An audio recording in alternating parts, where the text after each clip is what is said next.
making their way towards the tape. We're approaching race time. Flag is up, starters ready for them.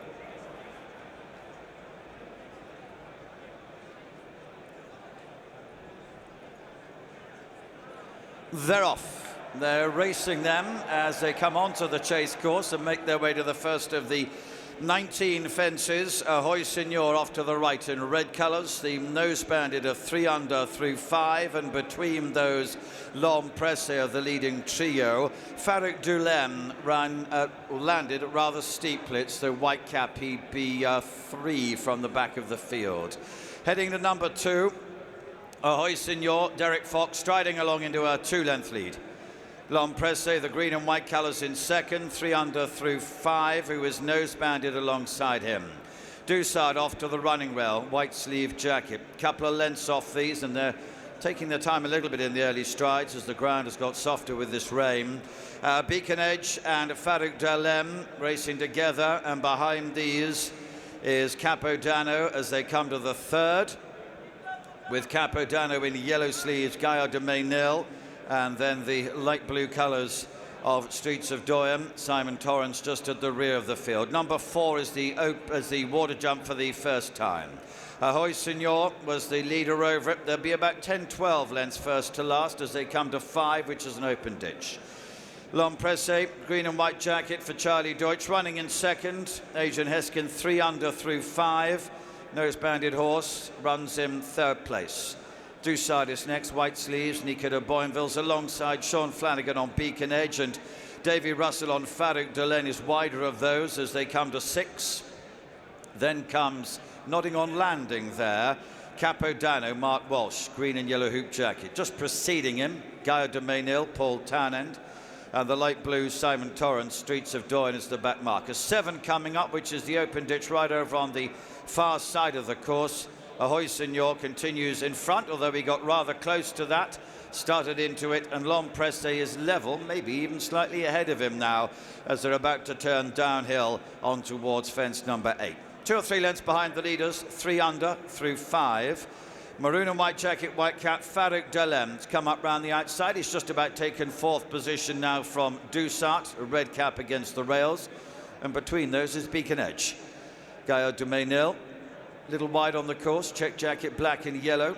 Streets of Doyen off to the right there, the light blue. With him is Capodano. They're the last couple of runners, and they're probably a little bit better grouped now. Maybe only 8 lengths between first and last as they take this downhill fence on towards the home turn. Jumping over that one again, tends to land steeply every now and again. Farouk D'alene in 4th position. Back marker Streets of Doyen was a little uncomfortable at it as well. So they're heading then on towards the home straight. This time they have 2 fences to jump, numbers 9 and 10, with L'Homme Presse, unbeaten in 4 runs over fences this season, moving through to have the advantage. He goes on by over a length to Ahoy Senor in second. Farouk D'alene, 3 under through 5, together in 3rd and 4th places, 3 under through 5 at the top of it. Beacon Edge is next, then Dussard and Gaillard de Maynil as they come to this next plain fence. Capodano's behind those. Streets of Doyen, 3 or 4 lengths behind the others. So a circuit to go in the Brown Advisory. Away to the far side they go, number 11 coming up. L'Homme Presse led a good half mile ago, continues to have the advantage. Took it off Ahoy Senor, who continues to run in second and moves to the outside of him as they race away to the far side of the course. 3 under through 5 is next, Farouk D'alene behind him. Then comes Beacon Edge in the centre of Dussard and Gaillard de Maynil. Capodano a length and a half behind those. And Streets of Doyen in the light blue at the rear of the field, but he's getting closer to the others now.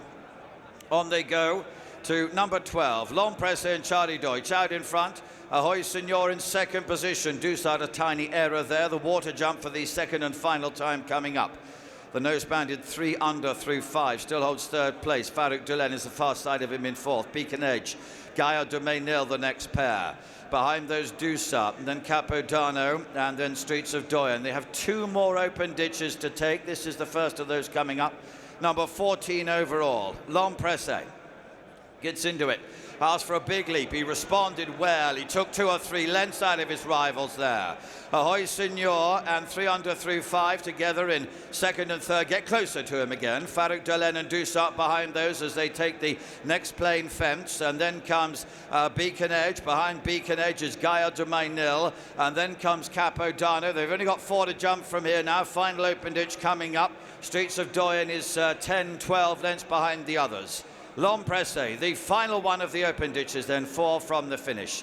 Good leap over it. He came up really well there. Ahoy Senor in the red is still with him, though. Still with those, 3 under through 5. There's 2 lengths behind those to Farouk D'alene. Dusart trying to get closer on the inside running rail. Beacon Edge is behind those. Then the yellow sleeve jacket of Gaillard de Mainil followed him as they run down the hill by Capo D'Ano. So there's plenty still here with a chance. The green and white colours, though. L'Homme Presse has been in front for over a circuit now, as 3 under through 5 begins to make his move, and also wide on the course Farouk D'alene. Ahoy Senor is still with those as they move down to the third last fence. Ahoy Senor in fourth position made a mistake. Gaillard de Mainil is running on behind these leaders now as they run on towards the home turn. L'Homme Presse on the left, Farouk D'alene. Davy Russell is moving through to try and mount his challenge. 3 under through 5 is with those. Ahoy Senor is next. Capo D'Ano and Gaillard de Mainil are staying on. They've 2 fences to jump. It's a 3-length lead. L'Homme Presse and Charlie Deutsch on the right. At the second last in the Brown Advisory. Got over it well. Farouk D'alene has gone at the second last fence. Ahoy Senor is left in second. Gaillard de Mainil in third. Final fence. L'Homme Presse with a 2 or 3 length advantage. Ahoy Senor is in second position in hot pursuit of him. Gaillard de Mainil behind those. They're into the closing stages of the Brown Advisory. It's been punishing soft ground, but what a horse this L'Homme Presse is. He's made most of the running to win in good style. Charlie Deutsch wins, second position Ahoy Senor. Gaillard de Mainil behind those. Then came Capo D'Ano and Dusart. Yeah, Venetia Williams is walking back to find L'Homme Presse after the most impressive performance. And what were you feeling late on? Any question marks about this horse's stamina for you? Not really, and Andy was so up for the distance, and you know, always thought he was going to be a 3-miler. How was I feeling? I think sick every single stride of the race. He doesn't half jump, does he? Good God, yes. Does he give you a great thrill to train and a great thrill to watch on the racecourse, Venetia? Of course he does. I mean, God, how many of these sort of horses have we ever had? None. maybe one. What about him and Charlie and their partnership together? Well, Charlie's, I've always said he's a fantastic rider, and you know, he's done the right thing. You know, the lead horse wasn't being any help to him, so he took it off him when he needed to, and yeah, I think he's picked up his stick once, has he, or something? I think that was just probably to wave at the crowd. That was it, yeah, just to show what it meant. He really attacked the race, really attacks his fences. Did you always want to be positive with this horse? Well, yes, because he's a big, rangy horse. We know he jumps well, you know, and the last thing you want to be doing is trying to do something different just because it's the ground's got wet and letting him going in and pop, you know, I mean, that would be pointless. Were you worried about the ground? No, not really. No, just made him a shorter price, that was all. Always confident. Venetia, absolutely delighted for you. This horse is going to get a huge reception. Well done. Charlie Deutsch is celebrating his first Cheltenham Festival success, and what a success it is in the Grade 1 Brown Advisory on board L'Homme Presse. Many congratulations. That must have been exhilarating. Yeah, exactly. It's he just makes everything very easy. It just, you know, it didn't feel like we were going quick, and he got in a nice rhythm. I didn't ask him too many questions. You just popped away because the ground was quite soft, and then at the top of the hill, I thought, actually, I'm in a good position. I've got plenty of energy left, and I'm still in front. So, yeah, good jump at the third last, and then we just popped the last 2, and he's done it all quite easily up the straight. He was having a good look around, so I probably didn't need to give him a smack, but I thought I better just because he was looking around a bit with the roar of the crowd. So, no, he's a wonderful horse, and I'm very lucky. And you rode him beautifully, I thought. Tell me about why you took over the lead, what you were thinking with Ahoy Senor leading early on, because he was going out to his right. You were presumably expecting that. Yeah, I presumed Ahoy Senor would be in front. He's obviously a good, strong traveller, and I thought I'd just take a lead off him, but then obviously with him jumping out to the right, I thought I was very conscious to stay wide of him. I know Davy Russell probably wasn't happy because he was on my outside, but I was very conscious to stay wide of him, so I didn't get took out or anything silly. So I just stayed wide of him so that if he did come across, I had plenty of room. And then when the time was right, and my lad just took me past him basically, and then once I was past him, it was all quite straightforward. We could just concentrate on jumping and travelling, and then wind it up down the hill. So no, it was great, and yeah, plenty of mud about, proper jumping day, isn't it? It really is. And he's so efficient at his fences. He doesn't waste any energy, does he? No, exactly. He's very efficient, and he's got scope if you need him long as well. So he's got everything, and he just oozes class, and he makes my job really easy. So no, I just love him to bits. This was his first try at 3 miles, and obviously the rain has come, the ground getting softer all the time. Did you have any stamina concerns?